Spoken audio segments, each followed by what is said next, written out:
Hey, what's up, everybody? Chris Souders, Slunger Cat Outdoors, and welcome to this week's episode. If you're new to the channel and this is your first time joining, I want to thank you guys for joining us tonight. Tonight, we're going to be talking about some winter time blue cats, winter time tactics, some tips and tricks to help you guys out if you come out onto the high river or kind of any body of water, I guess you could say. This will help you guys out a little bit. And bettering your chances of catching more and bigger blue cats. That's the plan anyway. So hopefully you guys will stick around tonight and ask questions and, let's have a good conversation and see where tonight leads us. First off, as always, make sure you guys let me know if you can hear me good. Give me that thumbs up. Let me know what's going on, where you guys are from.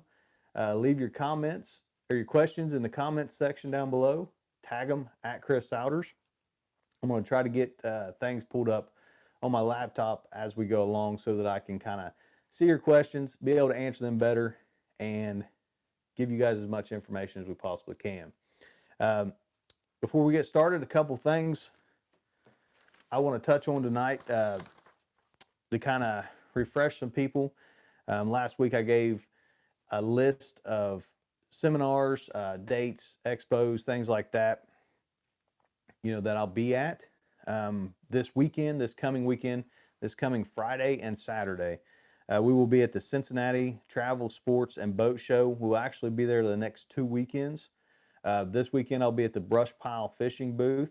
I'll be with the Brush Pile guys, kind of introducing the Catfish crazy stuff. So if you have some questions about what we've been doing, you just want to talk catfishing and crappie, come on by the booth and we will talk. Got 2 days, full days. We'll be there both days.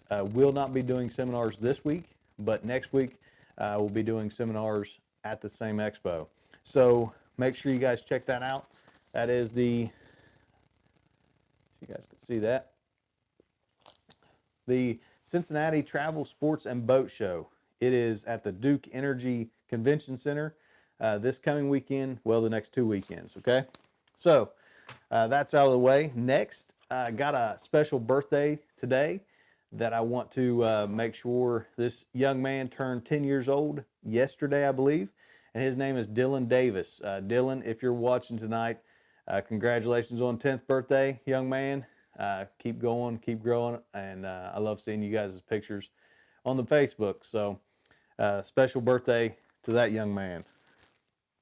So a lot of conversation I've had the last few weeks is about wintertime blue cats.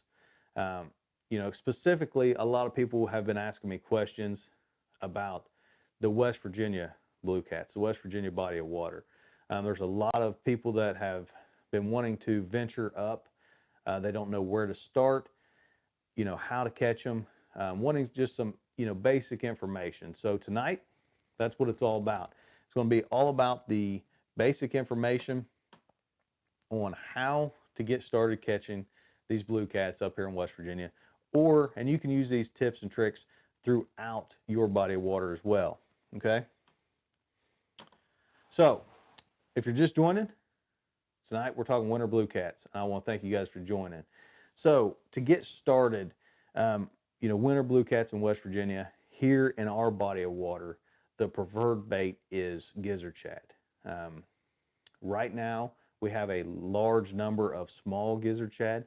You guys have seen some of the live videos and stuff, especially the one, if you have not seen the one where I bit the head off the shad, it's on the Slunger Cat Facebook page. Make sure you go back and check it out. It's actually the last one that we done. I was fishing with Larry Lang. Somehow or another, he talked me into biting the head off shad. But nonetheless, that's the size of bait that there is around here. But there are a few larger gizzard shad as well. And those larger 8 to 10 inch gizzard shad are really my preferred bait right now this time of year, okay? If I catch them that morning, I don't worry so much about trying to keep them alive. It's cold, super cold. They last all day, on ice. But now I do like to keep them alive, especially right now. We've had an unnormal temperature for this time of year. This time of year, it's normally cold, bitter cold, 20s, 30s, down into the teens. Right now, it was 60 degrees today. It was 70 last Saturday. So huge different and big temperature swings, okay? So right now, gizzard shad. If you can keep them alive, keep them alive. If you can't, don't worry about it so much right now this time of year, okay? So secondly, let's talk about, where they're at. This time of year, right now it's January. Those fish have made a big move throughout the fall. A lot of people seen that big move. They was out. They was able to catch fish. A lot of people were catching good numbers of large fish, and that's because those fish were making a move.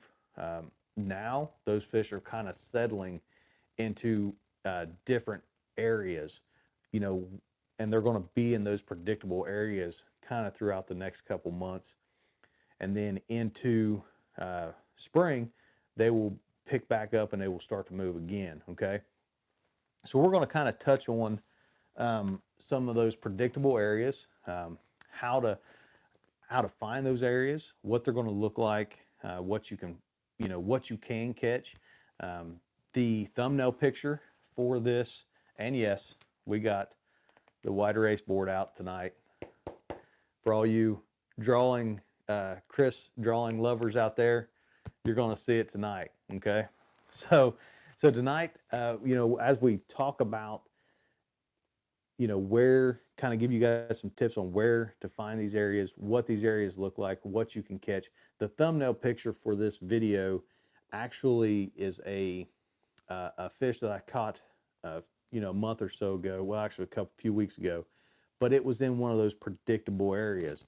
And that fish and those fish that I caught that day were fish that really led me into, that those fish were kind of done moving and were in those predictable areas. Okay, so that's kind of what brought me to talk about this tonight, this particular thing tonight.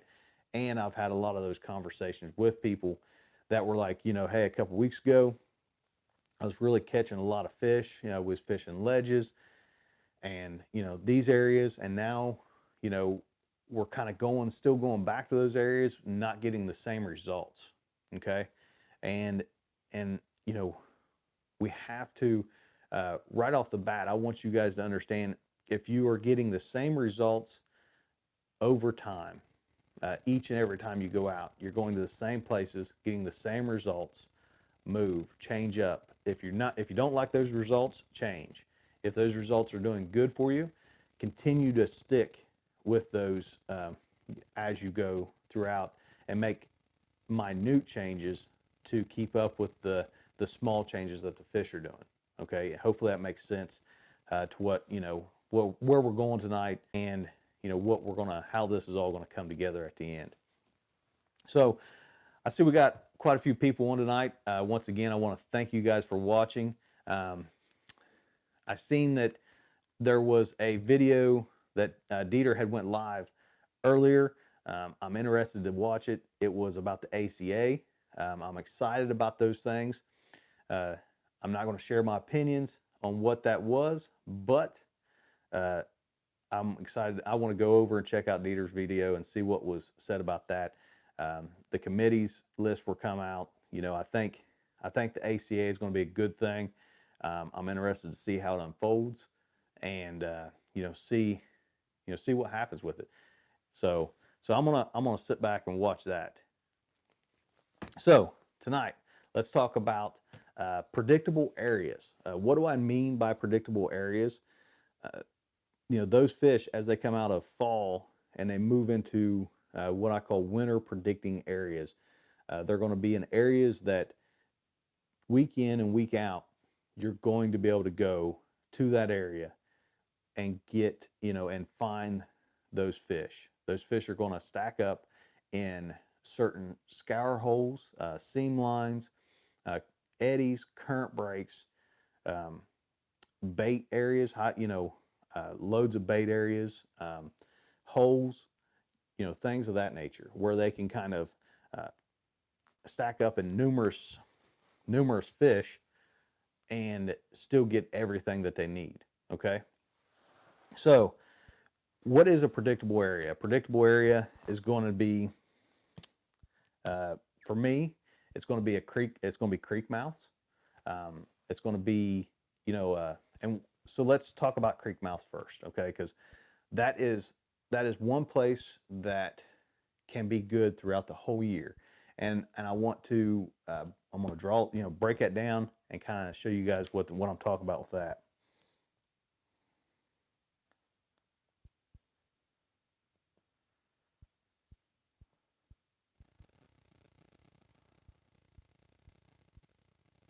Okay.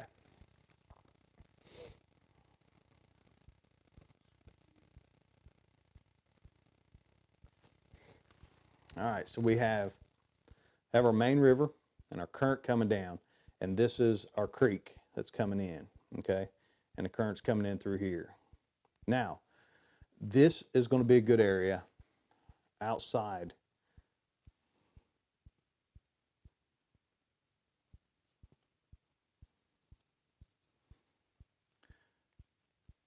If you guys can see that, all right, this area right in here is going to be good. Okay, now also you can see off this point here how that is not straight. There's kind of like a bend.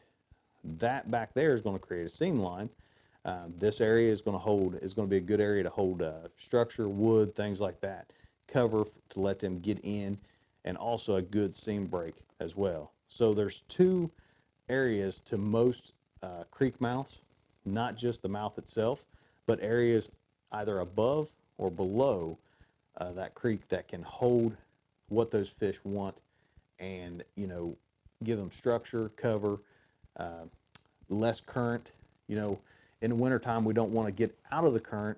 We want to keep current, but lessen the current.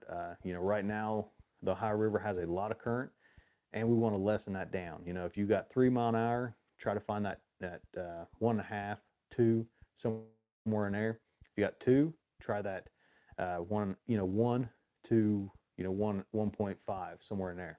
Okay, so that would be, when we're talking about creek mouths, this would be, the description, give you guys an idea of what we're talking about. Okay, so why are creek mouths good?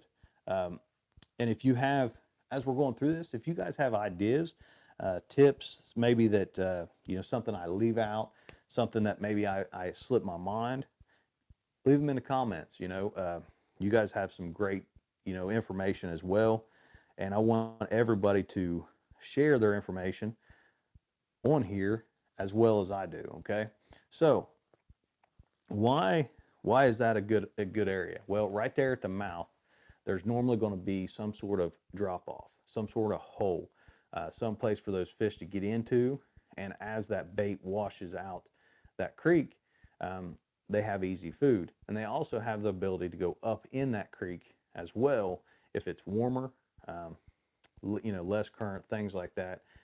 Go up and feed, do all that good stuff. Now, the downriver part of this would be especially good if that creek was flooded. If those creeks are flooded, then that means that's going to push a lot of that stuff out of that creek and out of the mouth of that creek. Okay, so that downriver side where that seam line was, up on that bank, those fish are going to push up onto that, and it can be shallow. Don't be afraid to fish shallow in the wintertime. I've caught a lot of fish in 15 foot or less in the wintertime.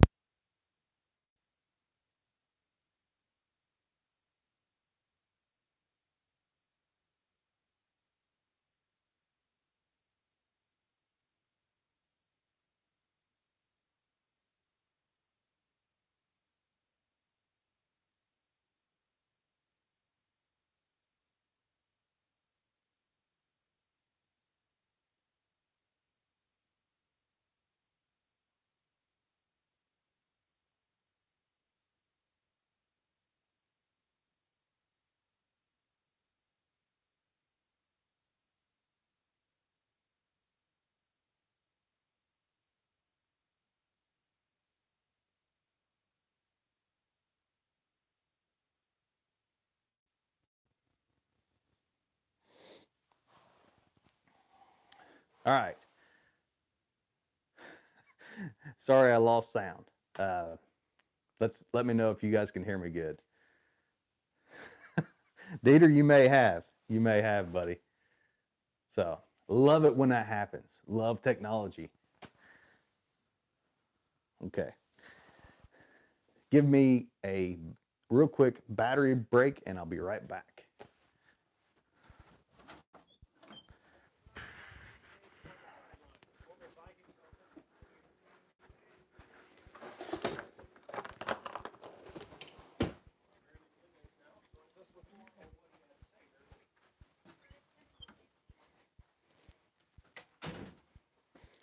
All right.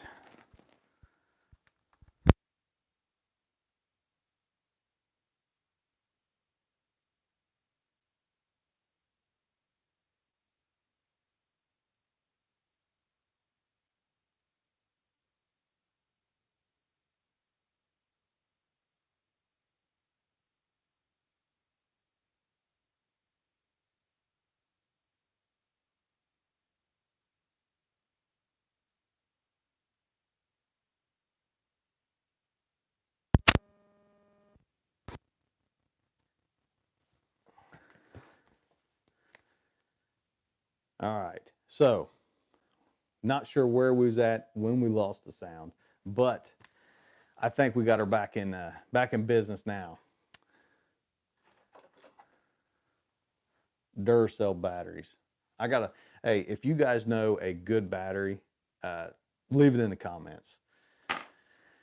Love having those. Love having those technical difficulties. I need to get me a somebody that really knows their stuff and just completely stick 100%. But anyway, now where I was talking about water coming out of the creek flooding, and we talked about that a little bit, where where those fish would kind of end up on that seam line below the creek, on the bank in that structure and stuff. But somebody had asked a question, and I believe it was Harley, about the opposite. Would those, if that river flooded and it stayed flooded, would those fish move up into that creek? And from time to time, yes. If it has everything that they need, some creeks are a little bit deeper. They'll have places where those fish like to go up in, and they will. I have caught them up in there. Now I don't normally target those fish up in those creeks. I know some people that do, uh, from time to time, depending on water levels. But it's never, if you have a creek that's big enough, what I feel big enough is like something I can get up in with my boat. Um, good water for them to go up in, good bait, things of that nature. Maybe some, and some current. Then that is definitely something I will not rule out. And I have caught uh, smaller rivers that come off of the main river can also be good. Um, for instance, I have fished the little, see what's the name of it, Little Sandy, which is off of the Ohio River, and caught good fish. So never rule that out, okay? But but if they're there, they're going to be there, and they're probably going to be feeding. And if they're not, then it's time to just move on, okay? So next, we was talking about predictable areas, okay? And if you guys are just joining, maybe you guys just joined in tonight, we're talking about the wintertime tips and tricks to help you guys catch more fish in wintertime, predictable areas. So tonight, the first one was creek mouse and just downriver on the seam line or wood line from the creek mouth, okay? Next, for me, is going to be what I call scour holes, or a lot of people, know them as scour holes. They can be washout holes behind some sort of structure, man-made from like barge washouts, something like that. But you know, these are washout holes or scour holes, okay? And it's going to be on the downriver side of something. So let's make another wonderful picture of the beautiful Ohio River.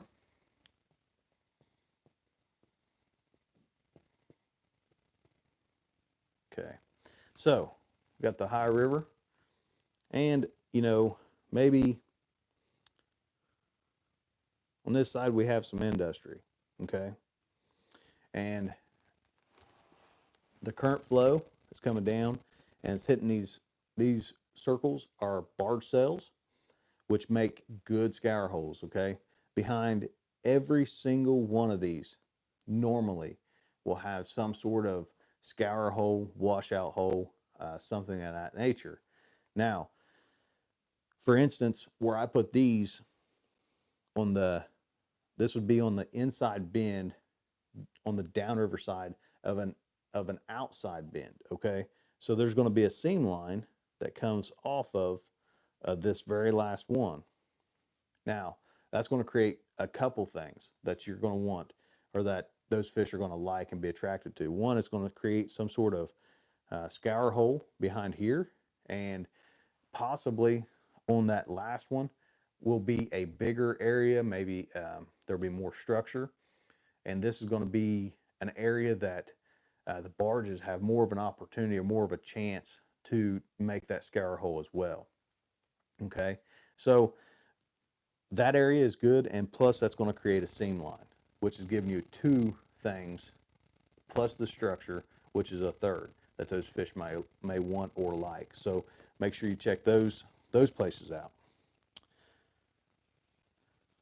So next, and if I'm missing anything, if I've looked over anything, make sure you put it back up there so that I can get to it. Now, the second is a big thing for me. Now, this one takes a lot of effort, a lot of time to find. This is not something, that you're going to be able to just go out and find, okay, on, Google Earth. This is something that you're going to have to look at your maps if you have them. You're going to have to do some mapping out yourself, but it is secondary channels. Okay, secondary channels can do a couple different things. So let's talk about secondary channels and what I mean, and what actually caused them, or why they're good. Okay, so we have the current.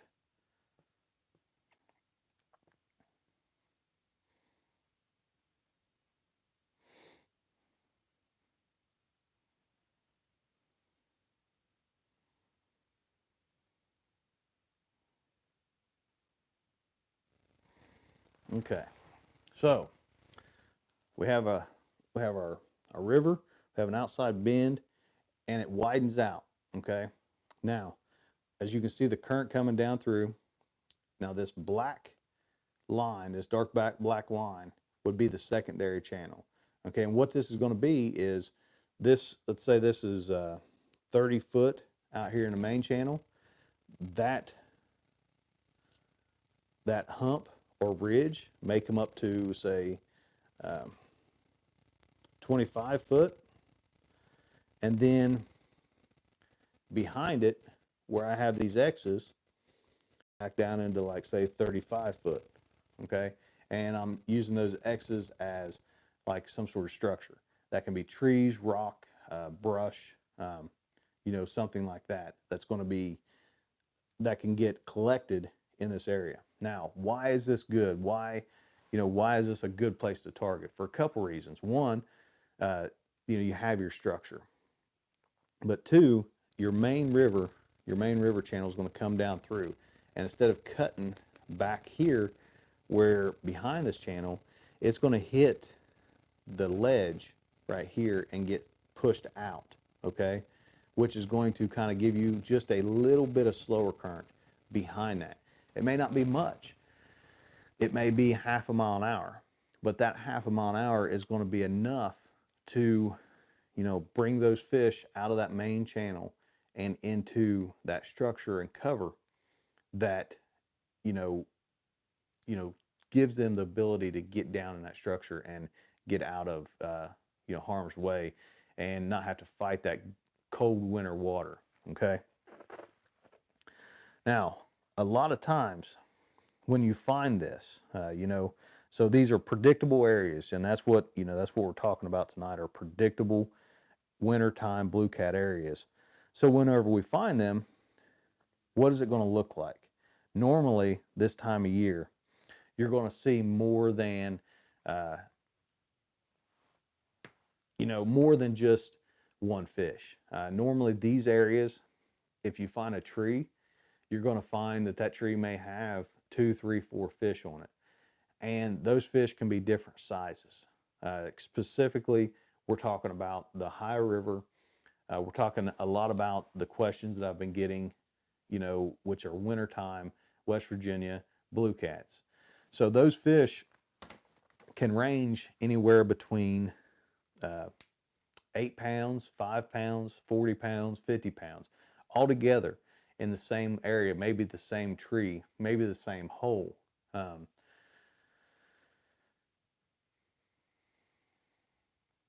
It's a good question. And I'll get to that in just a second, because that kind of goes along with what I was talking about in the beginning. So, those fish, you have a high opportunity once you find them, okay? People think of the wintertime, we have to wait on a fish. I treat winter no different than any time of the rest of the year. I start with 30 minutes, and that's my baseline. So, and that is my baseline of where, I start the time, okay? And, from there I will go up and then down, okay?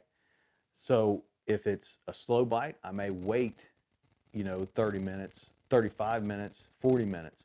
But I never really go past that, 45-minute time frame unless I am just catching fish, okay?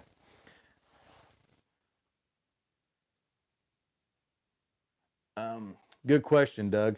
So Doug asked a question about islands, but somebody else asked a question right before that about cast nets and what size cast net that I prefer, or that I kind of recommend for somebody that is just starting out. So, if you're just starting out, one, make sure you check your laws and your regulations, okay? Get a legal size net for your area. And then two,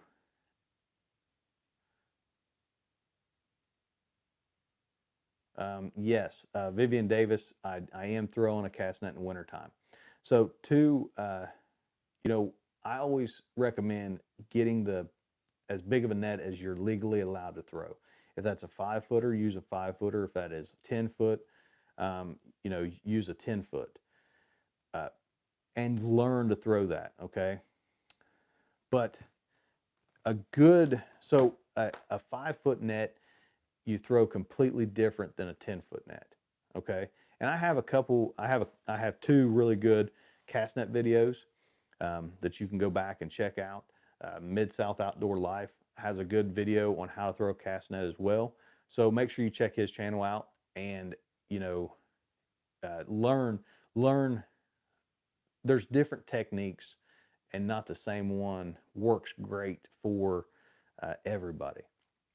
One thing I like to do is whenever somebody comes around, and for anybody that's on here, if you have been people that have asked me to teach you how to throw a net, and I was able to do that at that specific time, leave it in the comments.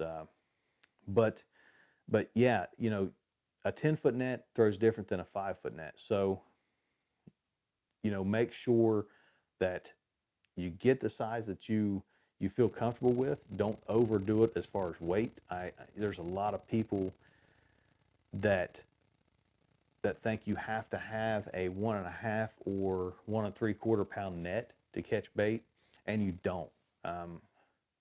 Use a light net. I use a 1 pound net, but a lot of times I am catching bait in shallower water, shallower bays, things of that nature. Now, if you need to catch, if you need to catch bait in deeper water, then you will have to change it up a little bit. You'll have to go to either a taped net or, you know, a heavier net, or both. Okay. And Phytech has, you know, all the nets that you would ever need.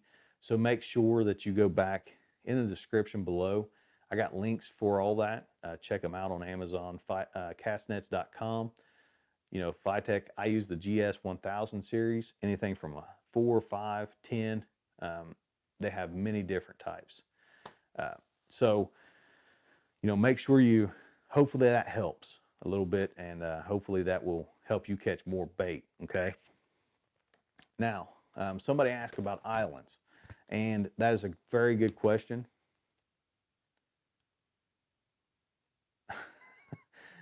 Yeah, if you're using a 10-foot, 1.5 pound, you know, you definitely don't want to throw that very much.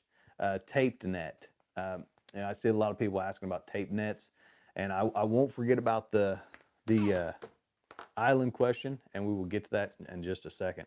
A taped net, you can do this yourself, okay? But it's better if you kind of buy one. So basically, you have just above the lead, you will have a ring of tape, which is going to slow, and it's mainly for deeper water, okay? And it's going to slow the net. So if once you throw the net, you pancake it out, it hits the water. Naturally, that lead is going to outsink the net itself, okay? And they have two different, you know, there's a few different things out there that help this process. So as that net hits the water, and that tape is going to help slow the leads down and kind of let everything sink evenly and keep it open, okay? Which is going to increase your size of net by the time it gets down to the bottom. So if you do not have a tape net, what happens is that lead hits and it starts to sink, and it creates a cone where the lead is outsinking the rest of the net, and then it just pulls the net down, and your net comes in, and you will lose, you know, sometimes a third, sometimes half, depending on how deep it is and how much it comes in. So if you don't know what a tape net is, go over to castnets.com. You know, take a look at them. If you have to catch bait out of deeper water a lot on a regular basis, I highly recommend one. They work great, still easy to throw them the same way, you know, but they, like I said, they stay open longer, and whenever they get to the bottom, you have a net that is open, you know, 75% as versus, you know, 50% or 40%, okay? So now let's get back to wintertime predictable areas for blue cats. Now somebody was asking about islands, and islands make a great wintertime area, especially on the downriver side. If there is a slow side or a fast side to that, make sure you look at that. A lot of times, depending on where you're at, they will put little tiny wing dikes off of these. And I call them wing dikes, but they're really just rock bars that may stick out, you know, in the water just a little bit to kind of defer the current away from the island to keep it from eroding. And what that does is it creates areas for those fish to come up in behind them and seam lines, and naturally creates, you know, kind of like a wing dike style fishing from the Mississippi River here on the High River. And that is, you know, those are good areas, okay? So next, you know, on an island is the backside of that island, the downriver point, okay? Those are going to be, there's going to be some sort of, let me draw it out here. Underwater point, okay? That draws out down, you know, down that style of, you know, or, you know, from where the island comes to a point at the back. Under that water, that point is going to continue. And it may not be much. It may just be a little bit. So, you know, make sure that this is what, I'm trying to figure out how to describe this a little bit. So whenever you're looking at the island, so we have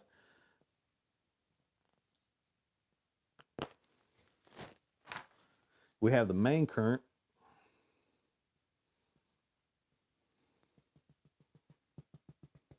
Okay. So the dotted line is a secondary current. This is the island. This is the main current. Okay. So as the main current comes around, there might be little wing dikes that are going to stick off this main line side, okay, to kind of defer that current away from it and keep it from eroding. Now, on the bottom side of this, there's going to be an underwater point. That's going to be underwater as it stretches out down through here. Now, depending on, how much that it's eroded, how much current that gets, from floods and things like that will depend on how high it is. But always take a look at that. That can be a good place as well. Now, something that, if this was a situation I was looking at and we had the secondary current back here and we had an island, okay, I'm going to check that out. I want to check for trees somewhere in here, from a flood. There's probably going to be a washout hole, and there's probably going to be some sort of structure in there. So make sure if you have this sort of area that this is definitely an area that you want to check. This is an area that I want to check, okay? So hopefully that answers your question about islands. Now something that we haven't touched on is how we're going to do this. Now, I take it for granted a lot of times that people, kind of have an idea of how to approach this time of year. And that's, that's something I shouldn't do. I shouldn't take that for advantage, or, take that you guys already know. So, wintertime, one thing I've talked about before is once that water gets to a certain temperature, that we need to switch the style of fishing that we do and go to a different style of fishing, okay? So in the summer, in the fall, we're moving baits if we can. We're dragging baits, we're bumping, we're drifting for blue cats. Now flatheads, a little bit different. But as winter sets in and that water temperature gets down into that 50 degrees, okay, we're going to go strictly to anchoring. And that can be anchoring like I love to do, traditional anchoring with a, anchor and an anchor rope, tight on that rope. Or as a lot of people have, evolved and started different things, a lot of people use spot lock. It's evolved in its abilities. So, if you use spot lock and you have confidence in it, great.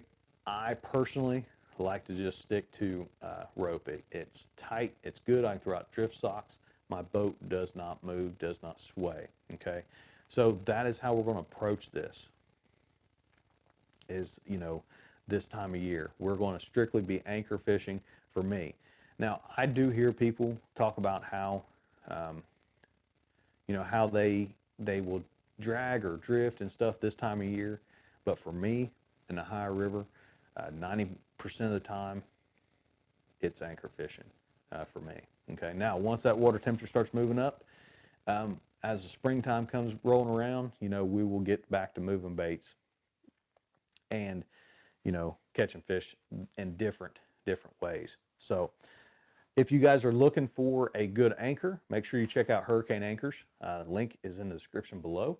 Had a lot of people asking me about these hoodies. If you guys are interested in them, they are not officially on the website yet, but they will be soon. They will be on slungercat.fish. Make sure you guys go check that out. That's www.slungercat.fish. That's a website you can get a lot of the merch that we do so far. A lot of things coming, as far as that goes as well. So glad you like them. And if you guys are definitely interested in them, let me know in the comments. We will get these things on the website ASAP for you guys. So As always, I want to thank you guys for watching.